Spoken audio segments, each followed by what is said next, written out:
Fala pessoal, tudo bem? Eu sou Ricardo Santos, sou contador, especialista em gestão tributária, professor universitário, fundador da Consulfis Contabilidade Consultiva e também aqui do canal Contador Consultivo. Hoje eu trago um assunto bastante polêmico para vocês, que é um aspecto do Simples Nacional, um ponto relevante no Simples Nacional, que é a parte da receita bruta. E por que essa parte é muito sensível? Porque muita gente não sabe o que deve se tributar no Simples Nacional. E a receita bruta ela é justamente a base de cálculo no Simples Nacional. Então, quando você não consegue definir o que é a base de cálculo, você acaba tendo chances aí de errar e recolher o tributo, a menor ou a maior. Então, por esse motivo, eu desenvolvi esse pequeno vídeo. Na verdade, eu criei esse pequeno vídeo por conta do e-book que eu ofereci lá no Instagram e muitas pessoas solicitaram uma cópia. Então, para não mandar por e-mail aí e deixar algo muito frio, algo sem nenhum tipo de explicação, eu resolvi gravar esse vídeo, que é uma explicação do nosso e-book. Então vamos lá então? Simples Nacional, Receita Bruta. Bom, primeiro vamos aprender a identificar o conceito de receita bruta perante o Simples Nacional, que considera-se receita bruta o produto da venda de bens e serviços nas operações de conta própria, o preço dos serviços prestados e o resultado das operações em conta alheia, excluídas as vendas canceladas e descontos incondicionais concedidos. Aqui a gente vai ter que observar o seguinte: primeiro, que para a base de cálculo do Simples Nacional, que é justamente a receita bruta, só é considerado aquilo que vem da venda de produtos ou de serviço. Claro que nessa venda também inclui-se a industrialização e posteriormente uma venda, é claro, e serviços. Então, assim, nenhum outro tipo de receita, tá, observado as ressalvas que eu vou mencionar, ele faz parte da base de cálculo. Então seria produto da venda de bens e serviços nas operações de conta própria, o preço do serviço prestado e o resultado das operações em conta alheia, excluídas as vendas canceladas e os descontos incondicionais concedidos. Está aqui a base legal, artigo 3º, o primeiro inciso da Lei Complementar 123 de 2006, que é a lei complementar que trata do Simples Nacional. Então vamos agora esmiuçar esse conceito. Primeiro, o que são receita bruta em operações de conta própria? Primeiro, identificar o que é receitas em conta própria. São operações geradoras de receitas praticadas pela própria empresa, em qual a empresa detém a propriedade do bem. Você é gerador da receita daquele produto que você tem posse. Nesse exemplo, né, a empresa vende mais, ela atua no comércio varejista, ou seja, compra e revende mercadorias. Sua receita bruta será o valor total das vendas, sem subtrair os custos de aquisição da mercadoria, que aí também é uma explicação até lógica. Bom, a revenda de produtos, e eu não considero para efeito dessa venda o custo da mercadoria, porque então eu teria tributando o lucro e não a receita bruta. Só como explicação. Então, em conta própria são as operações que ocorrem dentro da própria empresa. São operações, são receitas oriundas de operações próprias da empresa. Uma outra dúvida, na verdade um aspecto maior de dúvida, é o que são operações em conta alheia. Muita gente me pergunta, inclusive nos cursos, nas palestras que eu ministro, sobre esse aspecto. Mas Ricardo, o que é uma operação em conta alheia? São operações geradoras de receitas, porém a empresa não detém a propriedade do bem, né? Ou na verdade não é o prestador ou não é o proprietário do bem ou não é o prestador de serviço. É comum acontecer em revenda de veículos em consignação por meio de contratos de comissão. Dentro do Simples Nacional, o comércio de veículos usados ele tem algumas particularidades, e dentro de algumas dessas particularidades eu trouxe esse exemplo. A empresa Beta Limitada NE, optante pelo Simples Nacional, atua no comércio de veículos em consignação por meio de contratos de comissão, ou seja, a empresa ela não tem a propriedade do veículo, ela recebe veículo no contrato de comissão e ela vende, mas ela não possui a propriedade do veículo. Então, como essa é uma operação em conta alheia, a receita bruta dessa atividade será resultado da operação, comissão recebida pela empresa Beta Limitada. Então, no fundo, ela não tem a propriedade, ela vende os veículos no contrato de comissão, porém, a receita dela configura-se apenas a comissão. Isso é uma operação em conta alheia, tá? Para ficar claro. Então, digamos que a empresa lá tem um veículo, que ela não vende esse veículo apenas na sua propriedade. Terceiros também vendem esse veículo. E quando esse terceiro vende esse veículo, ele recebe uma comissão por conta dessa venda, mas o veículo não é da propriedade desse intermediário, desse terceiro que ganhou a comissão. O que são vendas canceladas? Vendas canceladas correspondem à anulação de valores registrados como receita bruta de vendas e serviços. Então, assim, pessoal, a venda cancelada não é o cancelamento de nota fiscal. A venda cancelada, ele é um outro fato que anula o ato gerador de receita. Então, se eu fiz uma venda e posteriormente aquela pessoa me devolveu a venda, isso é um cancelamento de venda, porque um fato está anulando aquele outro fato gerador de receita. O que são descontos incondicionais? É algo já mais conhecido, mas as pessoas têm dúvida. Os descontos incondicionais são considerados parcelas redutoras do preço de venda, quando constarem da nota fiscal de venda dos bens ou da fatura de serviços e não dependerem de evento posterior à emissão desses documentos. É aquele desconto que você obtém na hora, ali no balcão, que a pessoa te dá, sem nenhuma outra condição futura, né? O contrário de descontos incondicionais são descontos condicionais. São os descontos que para você obter, você precisa cumprir com alguma regra. Então, digamos, geralmente acontece muito em faculdades.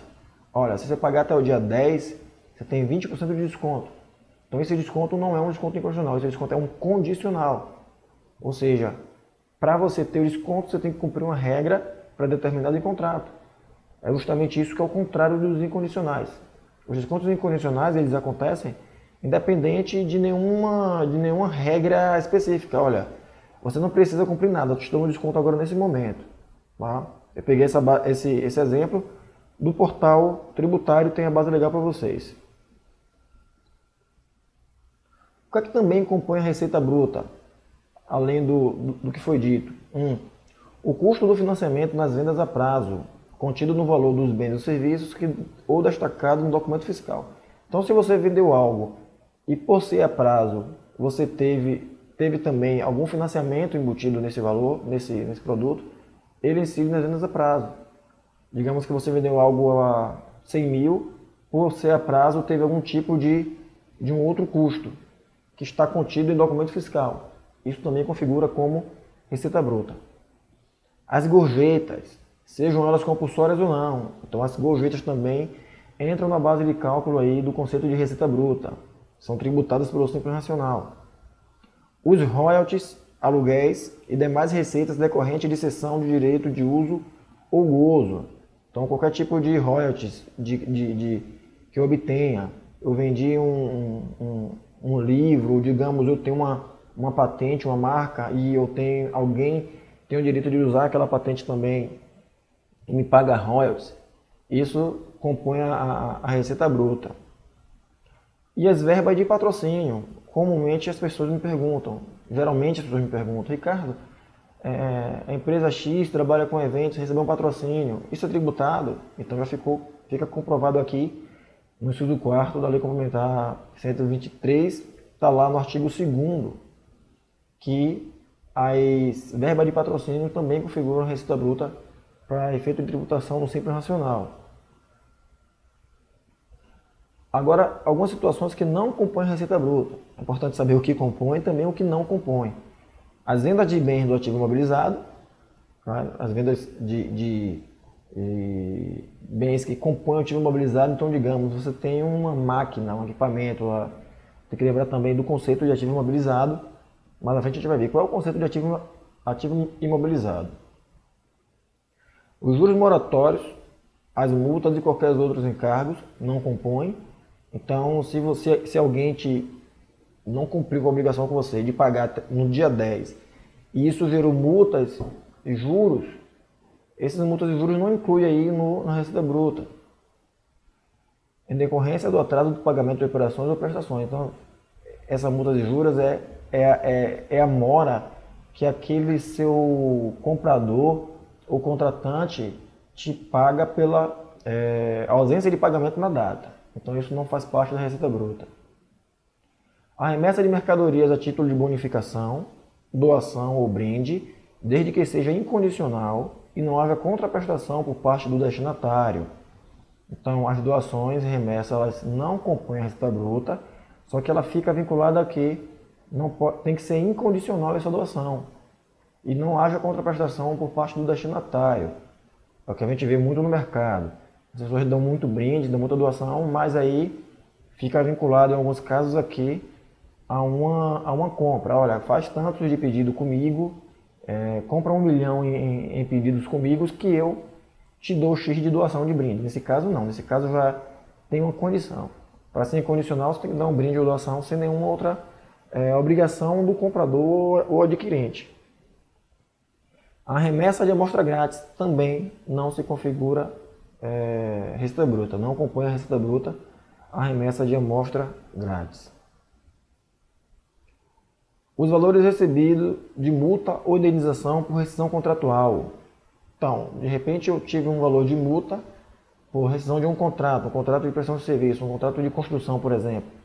E aí houve uma rescisão do contrato e recebi uma multa. Essa multa não compõe a receita bruta, desde que não corresponda à parte executada do contrato. Então, olha só, um contrato rescindido, eu tenho direito, eu não componho a receita bruta, só que se essa multa tiver, nesse pagamento, né, nesse recebimento, tiver parte da obra executada, então essa parte executada aí configura que é uma receita bruta.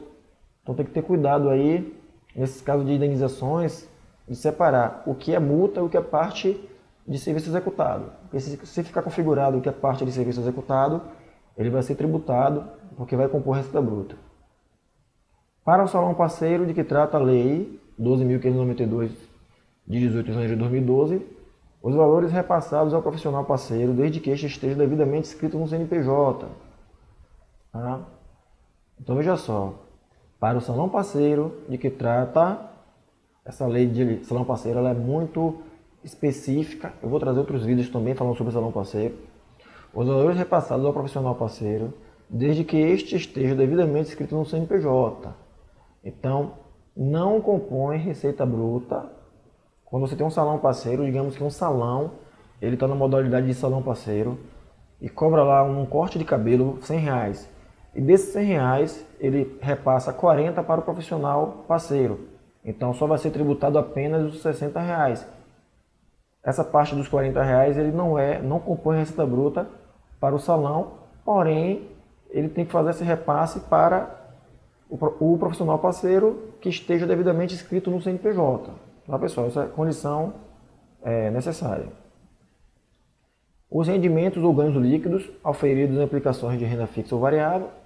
Uma empresa colocou lá na aplicação financeira 100 mil e isso rendeu aí no mês 5 mil. Esses 5 mil não compõem a receita bruta também. Tá? Para a gente ficar mais entendido, o que é que compõe o ativo imobilizado? Já que a venda do ativo imobilizado ele não compõe a receita bruta. Mas vamos entender o que são bens do ativo imobilizado.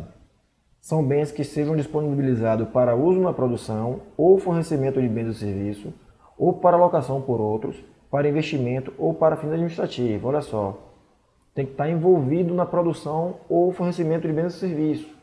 Para ser ativo imobilizado, ele tem que estar ligado à produção ou na prestação do serviço, para ser considerado um ativo imobilizado. Tá? Outra situação, cuja desincorporação ocorra a partir do 13º mês contado da respectiva entrada. Então, assim, por exemplo, você tem um veículo, uma empresa compra um veículo e ela não pode vender dentro até o 12º mês, porque isso se configura que não é um ativo imobilizado. Para ser considerado ativo imobilizado, ele tem que ser vendido a partir do 13º mês. Tá? Lembrando que lá no CPC 27, quando fala do ativo imobilizado, ele deixa claro que deve gerar benefício por mais de um exercício. Então esse conceito aqui já corrobora que se você vende um ativo em menos de um ano, não se configura o conceito de ativo imobilizado, então deveria ser tributado. Mais algumas considerações importantes, né? O adimplemento das obrigações comerciais por meio de troca de mercadorias, prestação de serviços, compensação de créditos ou qualquer outra forma de contraprestação é considerado receita bruta para as partes envolvidas. Então, digamos que eu prestei serviço a uma faculdade ministrando aula e essa faculdade, eu também sou aluno dessa faculdade. Então, eu ministro aula na faculdade e sou aluno da faculdade no curso de pós-graduação. E aí eu tenho uma compensação, ou seja, eu adimpli minha obrigação com a faculdade, prestando um serviço para a própria faculdade. Isso é uma permuta de serviço ou permuta de obrigações. Nesse caso de permutas, é tributado para as duas partes. Vai ser considerado receita bruta para quem prestou serviço, no caso, a aula que eu ministrei compõe receita bruta, e a bolsa, né, o pagamento que eu faço à faculdade, também será tributado e considerado como receita bruta. Então, gente, só para deixar mais claro, a compensação, a permuta de serviços, de obrigações, ele compõe a receita bruta. As receitas decorrentes de venda de bens ou direitos ou da prestação de serviço deve ser reconhecida quando o faturamento da entrega do bem. Uma outra situação, quando é que eu devo reconhecer aquela receita bruta? Então veja só o que ele fala aqui nesse conceito. As receitas decorrentes da venda de bens ou direitos ou da prestação de serviços devem ser reconhecidas quando do faturamento da entrega do bem ou do direito, ou a proporção em que os serviços foram efetivamente prestados, o que primeiro ocorrer. Então, se eu entreguei uma mercadoria, mas não recebi, nasce o quê? O crédito. Então, já nasce a obrigação de compor a receita bruta. Se eu recebi um pagamento, mas só vou entregar futuramente, também já nasceu a obrigação. Se eu executei parte do serviço, também já nasceu uma obrigação. Então, as receitas decorrentes de vendas e prestação de serviço, eu tenho que observar essas três possibilidades aí. De ser reconhecida quando do faturamento, que é a emissão da nota fiscal, da entrega do bem ou do direito, ou até mesmo na proporção dos serviços executados. O que ocorrer primeiro.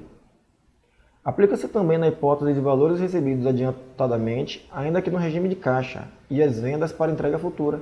Então, no regime de caixa, dentro do Simples Nacional, que é possível isso, que é o regime de caixa, quando você vai pagar o Simples Nacional apenas quando você receber efetivamente pelas vendas. Então, você não paga por ter emitido a nota ou por ter vendido, você paga apenas quando recebe, quando verifica o ingresso no caixa desses valores.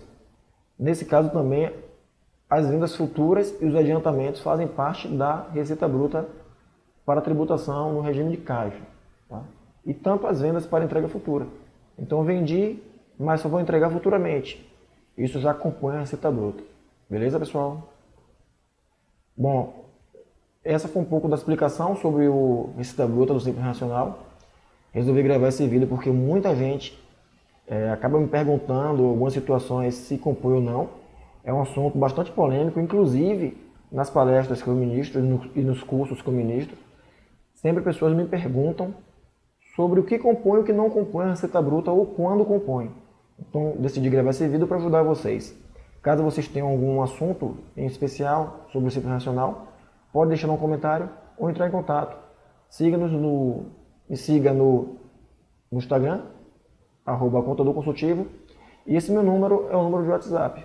Vai ser um prazer receber sua dúvida, ok? Te vejo no futuro, um abraço, até mais.